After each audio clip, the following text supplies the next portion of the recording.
दोस्तों, आज आपको उपसर्ग के बारे में एक ऐसा आसान ट्रिक बताने जा रहे हैं जिसको देखकर आप किसी भी शब्द में कहीं भी उपसर्ग पहचानने में आपको कोई दिक्कत नहीं होगी। लेकिन हाँ, आपको वीडियो पूरा देखना है।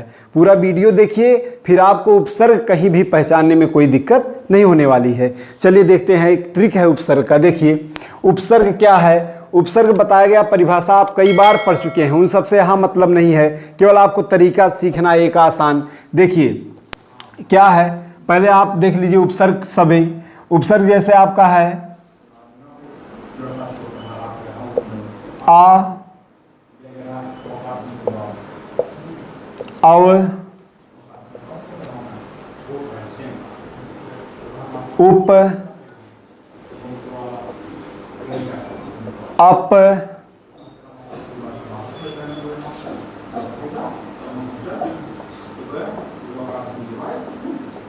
अपि, आगे है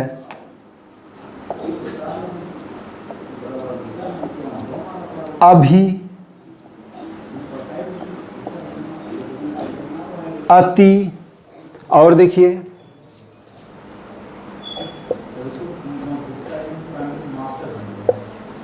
अधि, अनु, आगे है सम,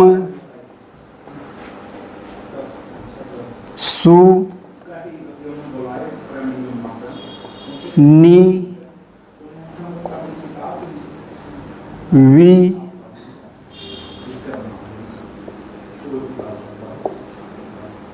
निर,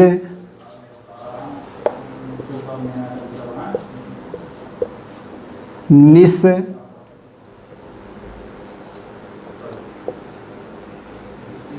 दुर,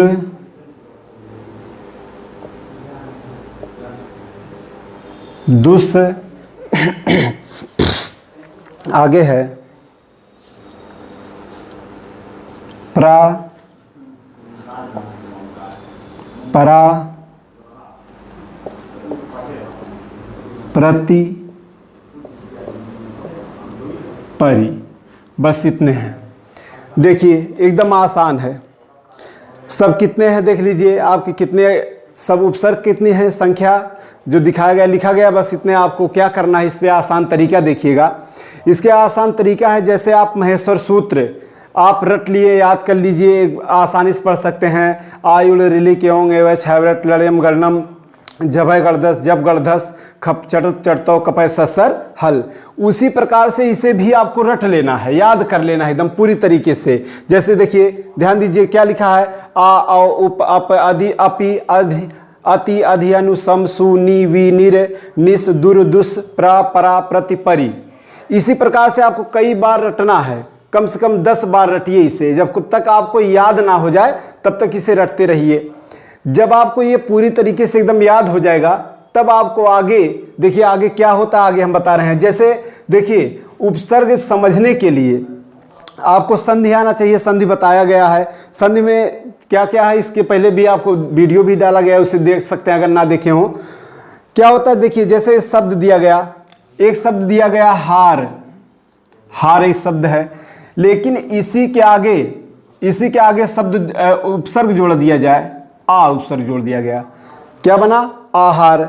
फिर वही शब्द जैसे हार है, इसी के आगे शब्द जोड़ दिया गया, प्रा उपसर्ग जोड़ दिया गया। अब क्या बन गया प्रहार। दोनों के अर्थ बदल गए उपसर्ग लगने से। तो आपको पहचानना यही है, जैसे यहाँ कौन सा उपसर्ग है आ है, यहाँ कौन सा है प्रा है। तो हम देख रहे हैं कि एक मूल शब्द है, उसके आगे उपसर्ग लगकर उसके अर्थ में परिवर्तन कर रहा है। संधि होकर कह सकते हैं, जुड़कर उसके आगे।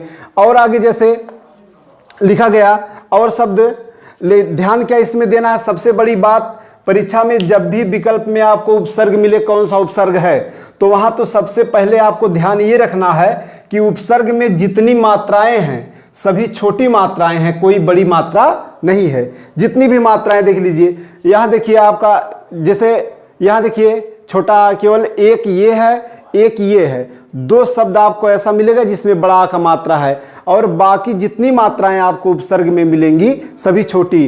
अव, उप, अप, अपि, अभि, अति, अधि, अनु, सम, सु, नि, वि, निर, निस, दुर, दुस, प्र, प्रा, प्रति, परि, सभी छोटी। यहाँ बड़ा का मात्रा, यहाँ बड़ा है, तो यही दो छोड़कर बाकी सभी छोटी मात्राएं हैं। ये सबसे बड़ा पहचान आपके लिए। चलिए देखिए आगे बताते हैं आपको। हमने कहा कि इसमें ध्यान देने वाली बात यह है कि उपसर्ग की सभी मात्राएं छोटी होती हैं, पहला ध्यान देने वाला बात। और दूसरा कि आपको इसे रट के याद कर लेना है, इससे बाहर आपसे पूछा नहीं जाएगा। लिख लिख कर, बोल बोल कर इसे याद कर लीजिए। जैसे परीक्षा में पूछा गया, शब्द दिया गया था अतीत, परीक्षा में आया हुआ शब्द है अतीत। कहा इसमें कौन सा उपसर्ग है? विकल्प का आपको क्या क्या मिला? आ, अत, अति और अति। ये आपको चार विकल्प मिल गए परीक्षा में। अब चारों विकल्प में कौन सा सही है? तो यहां आप देखते हैं कई लोग गलती कर देते हैं कि आ ये अलग उपसर्ग मान लिए और तीत एक शब्द मान लिए, जबकि ये गलत है। जब आप कैसे पहचानेंगे, पहचान का जो ट्रिक आपको बताना है वो काम यही देगा आपको कि जब आप इसे याद किए हैं तो देख रहे हैं 21 इन उपसर्गों में से इन चारों में कोई एक है 21 में से, तो आप देख रहे हैं ना तो ये उपसर्ग होता है, ना ये होता है, ना ये, केवल एक यही एक शब्द है जो उपसर्ग है जो 21 में से एक है। आप तुरंत टिक लगा दीजिए, कुछ इसमें सोचना ही नहीं है, सीधे टिक लगाइए अति। आगे और जैसे परीक्षा में मिला उदाहरण और देखिए, जैसे मिला दुशासन, शब्द मिला परीक्षा में दुशासन, ये शब्द मिला। कहा कौन सा उपसर्ग है? अब विकल्प आपको क्या किया दिया गया, देखिए विकल्प दिया गया दु, दूसरा है दुह, तीसरा विकल्प दिया गया दुस और चौथा विकल्प दिया गया दुस। अब देखिए कहा इन चारों में से कौन सा उपसर्ग है इन शब्द में, इस शब्द में। तो कई लोग गलती कर देते हैं, कहेंगे दुस उपसर्ग है, जो लिखा उसी को दुस तीसरा सही मान लेंगे, जबकि दुस जो ये सा है, क्या किसी उपसर्ग में जितने 21 उपसर्ग आपको बताए गए उसमें चाहे निस हो चाहे दुस हो, बड़ा सा का प्रयोग कहीं नहीं है। जब आप याद रखेंगे तो उसमें तुरंत आप पहचान जाएंगे, क्या दु कहीं उपसर्ग है? नहीं।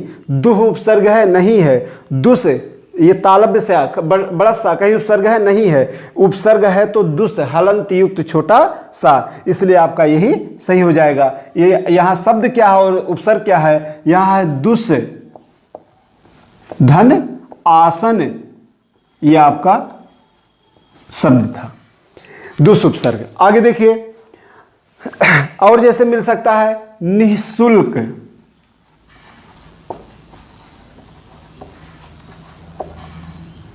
ऐसे में परीक्षा में दिया गया था निःशुल्क में कौन सा उपसर्ग है? अब वही उसी प्रकार से विकल्प दे दिया। पहला विकल्प नि, दूसरा है निह, तीसरा है निस और चौथा और आखिरी है निस। इसमें से कौन सही होगा? आपको बताया गया कि बड़ा सा उपसर्ग में नहीं होता, हमेशा छोटा सा हलंत युक्त उपसर्ग में होता है, तो आपका यहाँ चौथा सही होगा निस।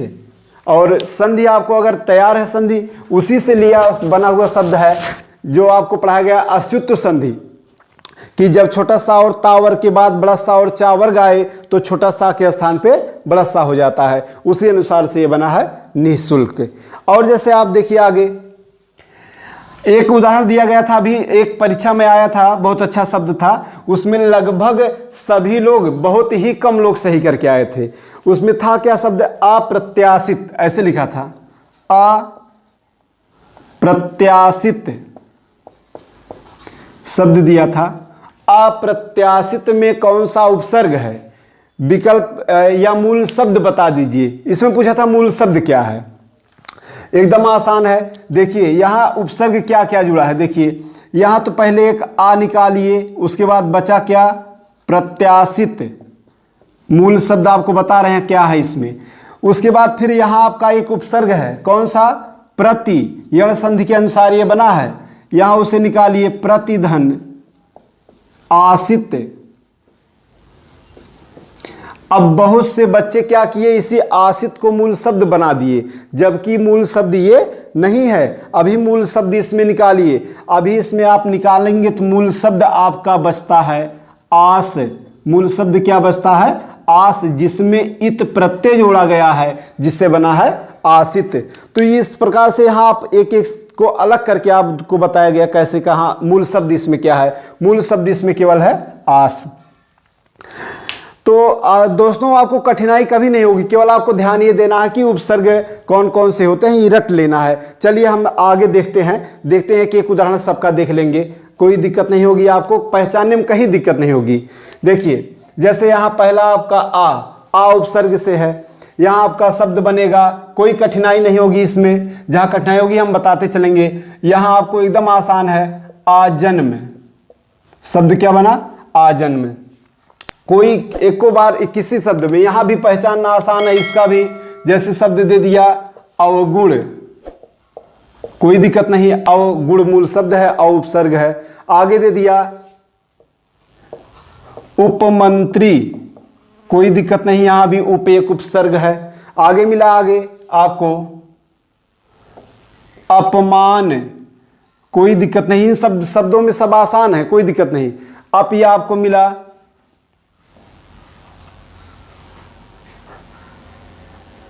जैसे का शब्द, उदाहरण कई हैं आपके, जैसे दिया गया अपिधान, दिया गया अपिधान। और जैसे अगला शब्द है अभी, दिया गया अभ्यारण्य। यण संधि के अनुसार से, इसमें कोई कठिनाई, इसी में थोड़ा कठिनाई आपको हो सकता है, संधि का रूप लिया गया अभिधन आरण्य, अभ्यारण्य। आगे दिया गया अति, यहां देखिए अत्यधिक, अत्यधिक में कौन उपसर्ग है, अति, अति धन अधिक। आगे दिया गया अधि, यहां देखिए जैसे शब्द बना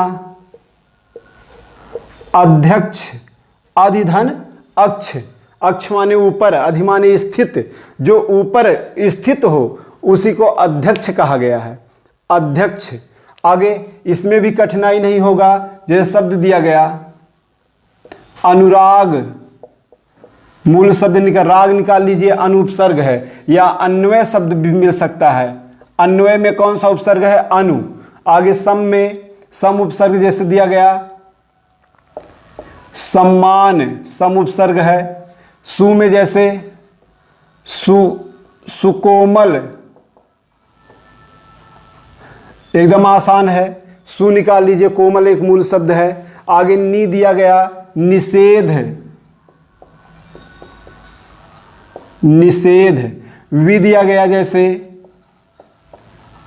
विदेश या विहार कह सकते हैं। निर, अब यहां देखिए, यहां आपको समझना है, ये सब तो एकदम आसान थे, यहां समझना आपको क्या है। देखिए जैसे निर्मिला, अगर उदाहरण जैसे आपको परीक्षा में मिल जाए, यहां देख लीजिए जैसे निर शब्द आया, आपको परीक्षा में मिल गया कि निर्दय शब्द में कौन सा उपसर्ग है, तो विकल्प दे दिया नी, या फिर दे दिया निर, और फिर दे दिया निर, और दे दिया नी। चारों में से कौन सा सही है, तो आप देख रहे हैं 21 अगर आप याद किए हुए हैं, पढ़े हुए हैं, ध्यान दिए हुए हैं, तो 21 में से इनमें से कौन मिल रहा है, यहाँ आपका दूसरा जो उपसर्ग है, ये आपका निर यहाँ देखिए है। तो इसी प्रकार से आपको आसान रहेगा पहचानने में, कोई दिक्कत नहीं होगा। पूरा रा कभी उपसर्ग नहीं होता, या पूरा सा। आगे देखिए जैसे निर्दय शब्द बना, या शब्द कह सकते हैं निर्बल। आगे देखिए निस, एकदम आसान ये भी है, जैसे शब्द आपका बना निश्चित, निश्चित शब्द। दूर से दुर्जन, कोई कठिनाई नहीं होगी हमारे हिसाब से। दुस एकदम आसान है, उसी प्रकार से जैसे अभी उदाहरण दिया गया था दुस्साहस। देखिए दुष्कर्म, कौन सा उपसर्ग है, दुस, एकदम ध्यान दीजिएगा। देखिए कैसे लिखा गया, दुष्कर्म, दुष्कर्म में कौन सा उपसर्ग है, यहाँ आप कभी गलती ना करिएगा, क्योंकि ना तो ये उपसर्ग कभी होता है, ना तो ये उपसर्ग कभी होता है। उपसर्ग क्या होता है, ये उपसर्ग होता है, ये आपको ध्यान देना है, ये सही है, ये उपसर्ग नहीं होता। ये दोनों कहीं भी विकल्प मिले ध्यान दीजिएगा इससे। आगे देखिए, आगे लिखा गया यहाँ देखिए, जैसे प्रबल, आगे लिखा गया पराजित या पराजय, आगे लिखा है प्रति, यहां भी यड़ संधि के अनुसार ही ज्यादा मिलते हैं आपको। जैसे लिखा जाए प्रत्येक, कौन सा उपसर्ग है, प्रति, प्रतिधन एक। आगे लिखा गया परि, एकदम आसान उदाहरण जैसे लिखा गया पर्यावरण, आपको उसी यड़ संधि के अनुसार ये दिया गया पर्यावरण, यड़ संधि के, परिधन आवरण, यड़ संधि के अनुसार। बस इस प्रकार से आप मित्र, एकदम आसान है। आपको ट्रिक ये बताया गया कि आपको इसे रट लेना है, महेश्वर सूत्र कितना याद कर लेना है 21 को, इससे बाहर कभी आपसे पूछा नहीं जाएगा। चलिए, बहुत बहुत धन्यवाद आपको। अगर कोई आपको इसमें असमंजस हो तो आप कमेंट बॉक्स में जरूर कमेंट कीजिएगा। नमस्कार। एजुकेशनल वीडियोज और लाइव टेस्ट के लिए हमारे चैनल को सब्सक्राइब करें तथा घंटी के निशान को दबाएं ताकि नई नोटिफिकेशन आप तक पहुंच सके।